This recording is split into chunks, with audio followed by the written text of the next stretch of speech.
From the National Newsroom of the Canadian Press, I'm Don Mitchell.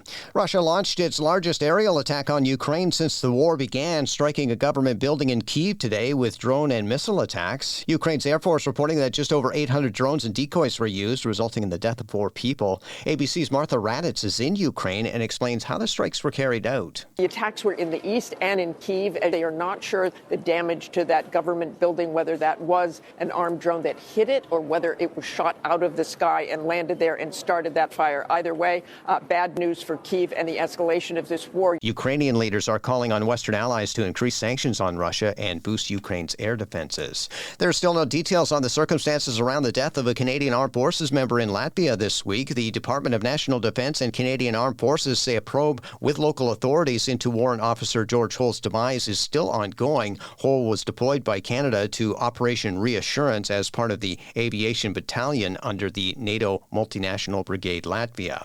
The president of one of North America's 3 major automakers suggests any future policies from the federal government on electric vehicle manufacturing should be reflective of consumer demand rather than a forced outcome. GM President Christian Aquilina believes the now paused Ottawa EV mandate was never an ideal approach and that a policy based on consumer demand would be better. Prime Minister Mark Carney announced Friday the federal government will not implement a mandate requiring that 20% of all new vehicles sold in Canada by next year be electric. U.S. President Donald Trump defended today his social media post that used the movie Apocalypse Now to illustrate Chicago and writing, "I love the smell of deportations in the morning." Julie Walker from the Associated Press has the latest on Trump's possible deployment of the National Guard into the Illinois city. Chicago about to find out why it's called the Department of War. We're not going to war. We're going to clean up our cities. We're going to clean them up so they don't kill 5 people every weekend. Trump's border czar Tom Homan Sunday telling CNN federal law enforcement action will come to Chicago this week, also promising more major raids like the one at a Hyundai plant in Georgia that angered South Korea. Meanwhile, Illinois Democrats speaking out. Governor J.D. Pritzker calling Trump a wannabe dictator. Over the weekend, Chicago residents protesting Trump. Donald Trump has got to go. Mildred Idalia Ponce de Leon says she's not afraid. He loves to see that people are afraid. That's why he's bullying the most vulnerable. Trump in the past also suggesting Baltimore, New Orleans, and Portland could get the same treatment. I'm Julie Walker. I can't see me loving nobody but you for all my life.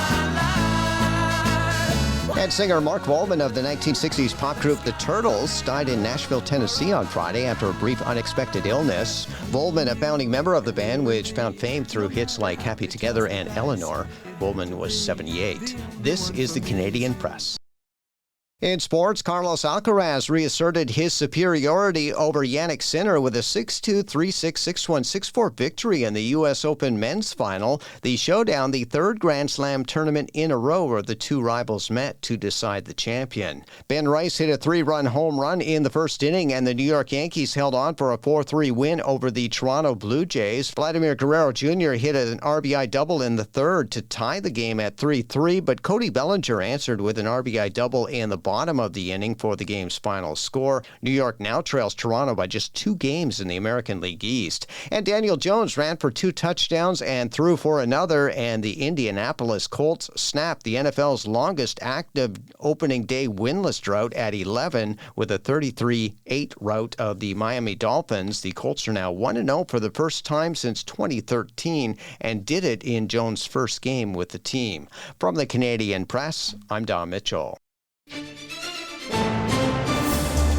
Thanks for listening. Don't forget to follow and subscribe. For more of today's top stories, visit thecanadianpressnews.ca.